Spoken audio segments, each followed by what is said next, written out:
good, YouTube? It's your boy Vonnie coming back at y'all with another video. So, in today's video, man, I want to talk about you being broke. Stop it.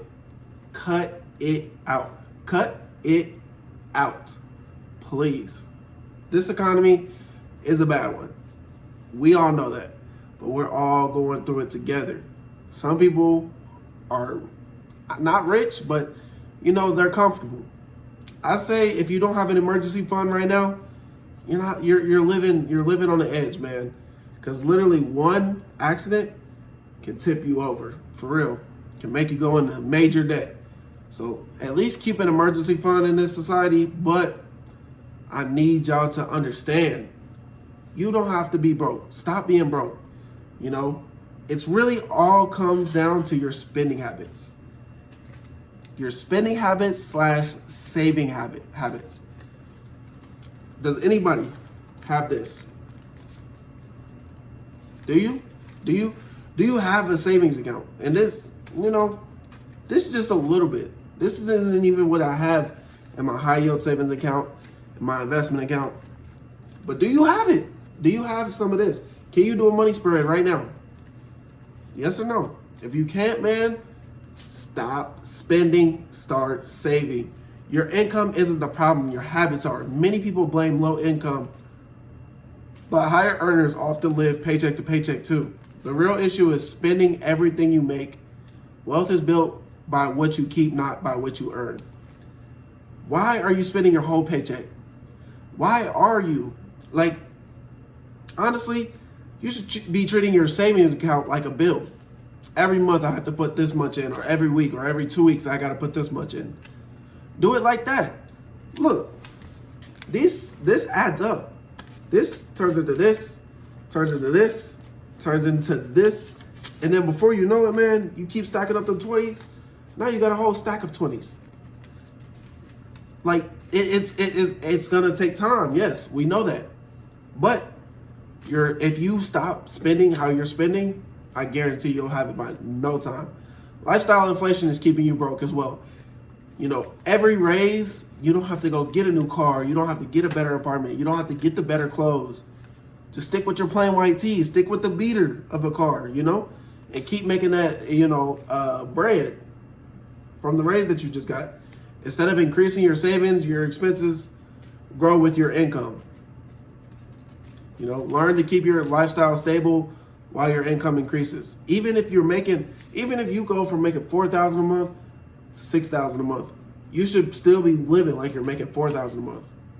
You should be living like that until you're making $10,000 a month. And then when you're making $10,000 a month, you should be living like you're making $6,000 a month. And so on and so forth. You shouldn't be spending your whole paycheck. You shouldn't look at your paycheck at the end of the week and be like, okay, yeah, let me save these $2 that I got. Nah, save first. You know, stop buying things to impress people. The newest cars, I'm not gonna lie, I'm not the biggest financial guru. I'm not, you know, anybody that is crazy with money. But when I see somebody go out and get a new car and they're around my age, and I'm just thinking like, man, they can't afford that, you know? 9 times out of 10, they can't. And then they go out and get a new house as well, and I'm just like, debt on top of debt on top of debt. You know, some debt is good debt. House and car, bad debt. You shouldn't be paying a monthly fee on those two things, man. A lot of people get into that niche of, oh, I gotta buy the latest designer, or I gotta have the expensive gadgets, I gotta have the new iPhone, I gotta have the new Apple Watch, I gotta have a new tablet, I gotta have a new MacBook, I gotta have, whoa, why do you have to get all the new stuff? Just stick with what you got, you know, let that stuff run its course, and then go get the new stuff. Why are we every year getting a new iPhone? Why are we every year getting a new earbuds, AirPods? Why? Every single year? Like, come on, what sense does that make? Your phone works perfectly fine. Before, I got an iPhone 16. Before this, I had an iPhone 11. For 5 years, from 18 to 23, I had an iPhone 11.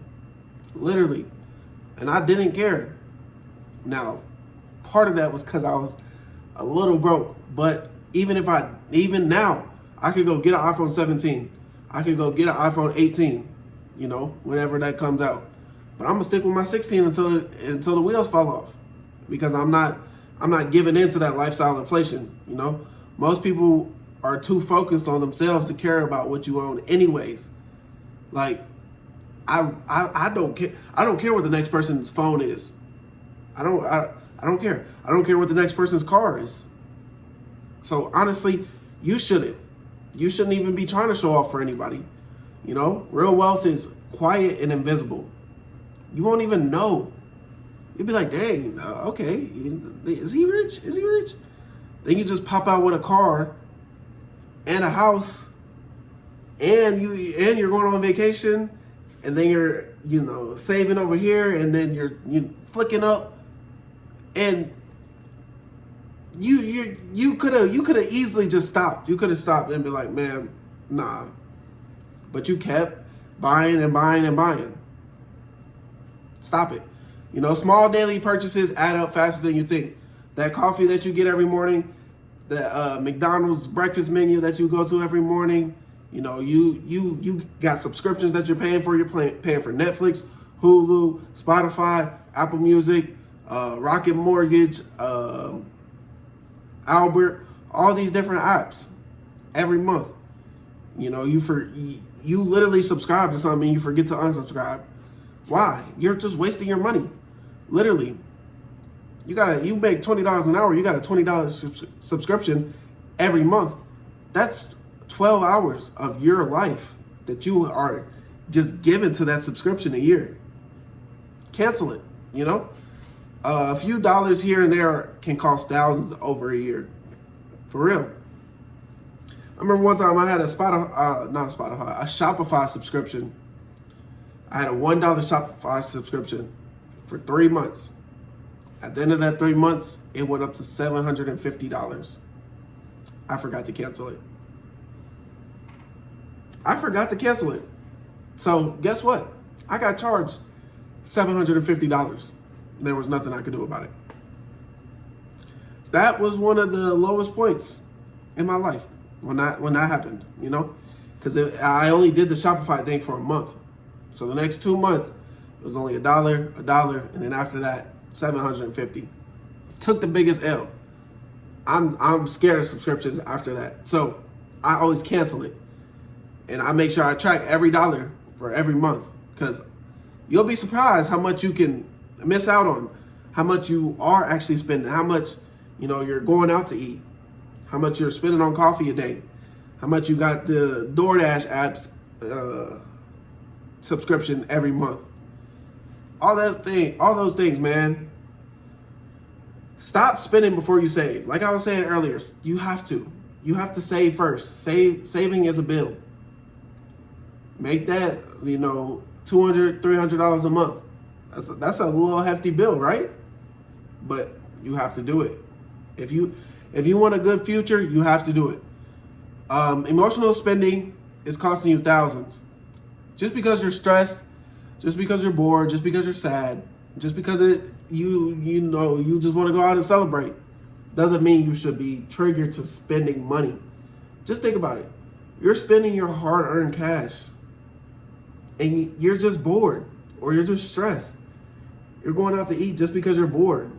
You had a bad day, so you go window shop, and then you end up buying, $40, $50 worth of stuff that you really don't need, but you had a bad day. So it's like, nah, you don't have to do that. Shopping provides temporary relief that creates long-term financial problems. Shopping, like, I was addicted to buying stuff on the video game. Madden Ultimate Team. For anybody who's out there that plays Madden, that's what I used to play.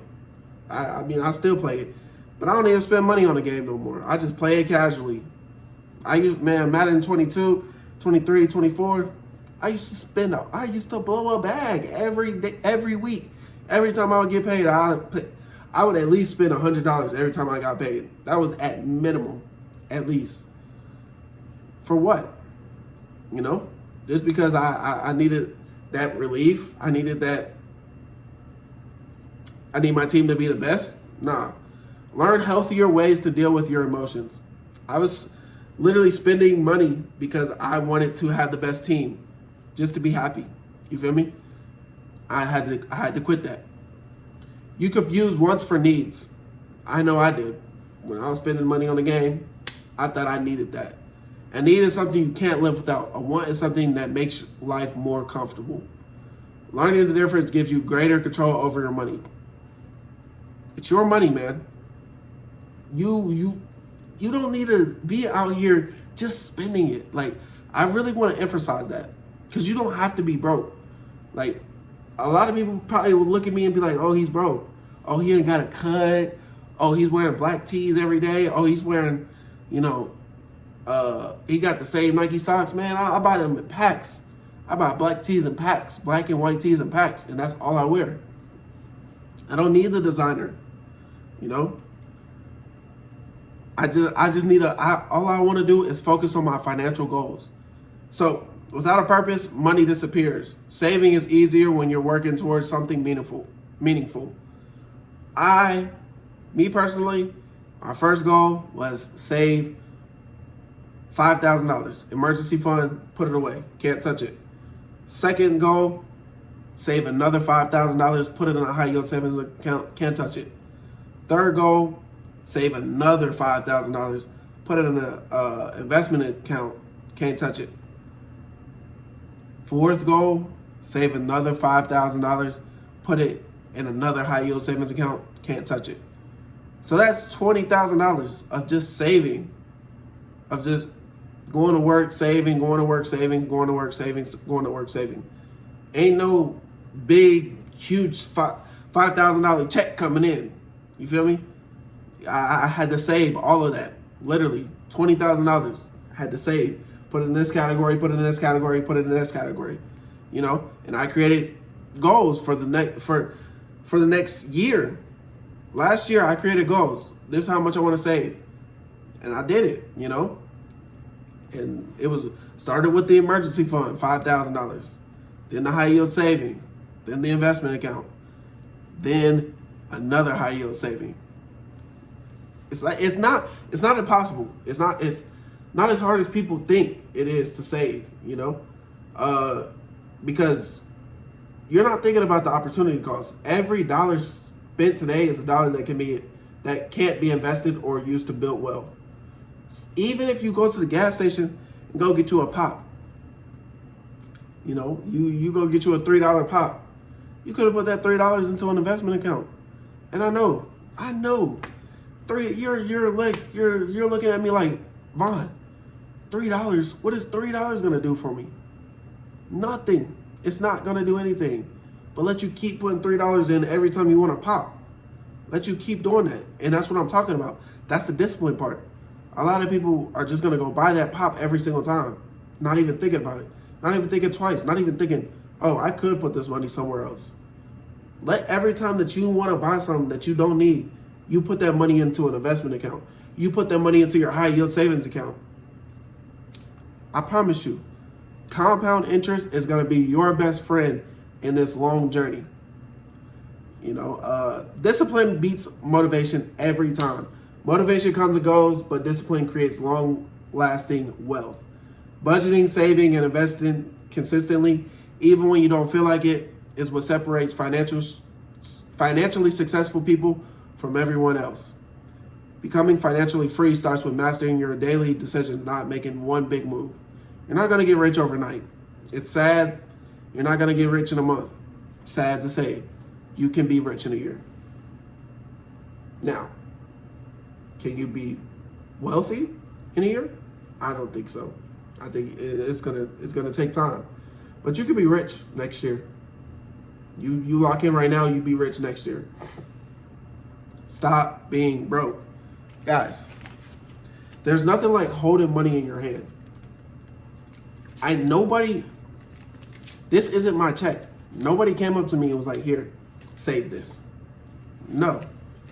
This is some from one check, some from another check, some from another check, some from another check, some from another check, some from another check, some from another check, some from another check, some from another check, and then some from another check.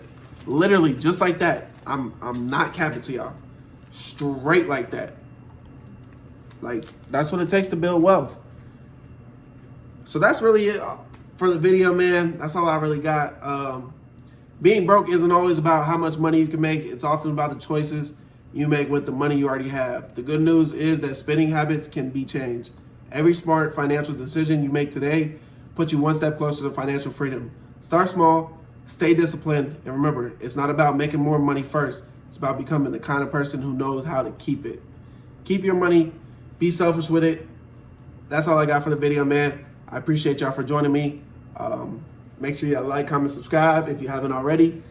And I'm going to catch y'all on the next one. Peace.